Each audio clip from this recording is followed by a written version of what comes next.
Assalamualaikum guys, welcome to YouTube channel Hazim Sazali, senam untuk sihat sadar itu punya. So untuk video kali ni just a quick update pasal saya punya fizik saya, and kita ada 3 minggu lagi sebelum competition dekat Filipina. Macam korang tengok video-video sebelum ni, and kita ada lagi 2 hari sebelum 3 days training camp bersama Sazali Samad, which is kita akan collab dengan bodybuilder lain juga. Okay, dalam masa yang sama saya just nak quick update sikit pasal condition badan saya. Okay, on point. Tapi 2 hari lepas saya injury dekat saya punya lutut belah belakang. Saya kena professional tenderness. Okay, so macam mana boleh kena macam ni, saya tak tahu. Okay, last kali saya workout leg day seseorang, and then masa saya tengah buat lunges tu, lutut saya macam ada bunyi sikit, and then tak ada apa, tak sakit apa, and then saya continue saya punya training apa semua. 2 hari lepas tu bila saya nak solat, saya rasa yang kaki saya ni, lutut saya belah kiri ni tak boleh lipat. Dia macam something wrong, sebab saya dah pernah kena 3 kali dislocate bahu tau. So saya tahu macam mana bila bahu kita ni, kepala bahu ni kan, dia tak masuk dalam soket dia, dia macam tak boleh nak bergerak atas, dia terbatas tau. So kalau masuk baru sedap kita nak buat apa ni semua. So lutut saya ni dia macam something wrong, tak boleh lipat. Lepas tu saya try lah, selalunya saya buat macam biasalah kita macam ada jari macam macam tu kan. Saya try buat dekat lutut ni macam mana saya selalu buat pun still tak boleh lipat. And then saya try pergi gym, saya buat leg extension, dia macam something wrong tau. Lepas tu bila saya biarkan lama-lama, dia start tarik dekat hamstring. Makin lama makin atas dia punya rasa tak selesa tu. And then saya pergi fisio. Lepas saya pergi fisio, saya mengharaplah yang tak ada apa-apa. And then rupanya dia hanyalah minor strain. Dia bukan major So dia muscle saya ni ada ketegangan sikit dan just minor. And then terapis tu bagi tahu saya yang kita kena buat light saja untuk leg day. And then saya chat GPT, saya research semua pasal saya punya sakit ni, injury ni kan. So erti kata lain, nak mudahkan, saya tak dapat buat leg day sepanjang prep untuk 3 minggu ni. Lagi 3 minggu lagi competition, tiba-tiba kena injury. Tapi apa pun guys, sakit hanyalah penghapus dosa. Barangkali saya banyak dosa kot. So kita kena move on. Sakit tu kita bukan move on, dia agak down sikit. Sebab bila kita buat leg day kan, bila kita workout leg ni, automatic kalori yang bakar waktu leg day tu sangat-sangat banyak berbanding kita buat chest ataupun back. Sebab leg adalah muscle besar. Okay, so kita tak dapat buat leg selama 3 minggu. Kita tak boleh cardio incline. Cardio incline adalah cardio yang paling banyak bakar kalori antara dalam banyak-banyak. So kita hanya boleh buat walking flat saja.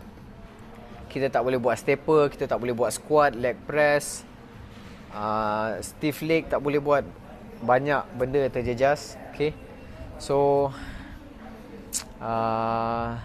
esok kita ada training camp ni. So training camp tu saya ubah sikit daripada, kalau tak kita ada leg day dalam training camp tu. So kita tak masukkan leg day, kita just buat chest, back dan juga shoulder. So minta maaf korang tak dapat tengok macam mana training leg day dengan Sazali Samad yang sangat-sangat hardcore, macam mana dia belajar kat US. Tapi korang dapat tengok shoulder. Saya agak macam mana, agak down sikit. Tapi apa-apa pun dia dalam hidup ni, apa-apa yang kalau kita ditimpa ujian, satu benda yang saya pegang adalah korang tak boleh duduk dalam angle yang sama. Okay, ini saya just share je lah kan, saya punya cara berfikir. Kalau kita down dekat angle A ni, kita tak boleh duduk kat angle A untuk tengok apa benda. So kau kena pergi angle B, angle C. So solution yang kita dapat adalah, ya betul, kita tak boleh leg day lagi 3 minggu nak competition ni. Tapi kita boleh buat cardio, walking cardio. Just macam hari ni saya start saya punya fasa recovery. Kalau tak hari ni leg day. Tapi bila jadi macam ni, saya cardio 3 jam. Okay, sejam pagi, sejam petang tadi, lagi sejam malam. Kejap lagi saya nak cardio terus. Kita buat sejam, tapi flat je, tak boleh incline. Sebab kita nak bakar kalori tapi dia macam terjejas sebabkan kita punya kondisi badan. So kita kena move on lah kan. Kalau aku duk stres, lepas tu aku fikir macam mana kau ni habis aku. And then kau akan habis lah, kau akan hanyut. Okay, so kau kena fikir mana angle yang kau boleh hit juga benda tu. Semangat juang saya masih tinggi lagi. So kita akan keep all out. Itulah, ini first time saya injury untuk prep Sebelum ni kalau saya prep, saya tak pernah ada injury. Tiba-tiba injury dekat kaki pula. Nak cardio tak boleh. Macam sekarang ni pun saya solat duduk. So kita kena find solution and keep semangat lah kan. Keep motivate ourselves sendiri. Sebab tak ada orang lain pun bantu kau kan. Kau seorang at the end of the day pun. Itulah saya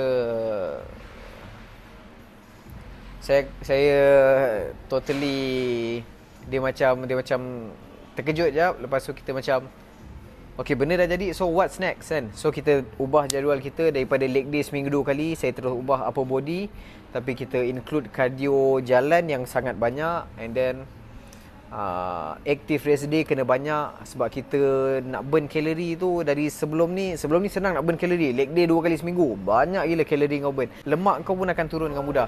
Tapi leg day tak boleh. Kita kena fikir lah apa next kan. Itu je, just quick update. Okay guys, so stay tune next video. Kita akan record chest dekat 3 days Sazali Samad training camp. Let's go. Ujian tetap ujian, competition tu pun tetap akan berjalan, betul tak? Kalau aku sakit ke aku tak sakit ke, competition tu akan berjalan. So aku akan cuba yang terbaik.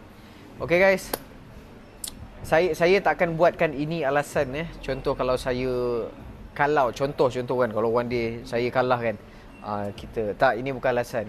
Okay, ini adalah tempat untuk aku grow lah. Alright, let's go.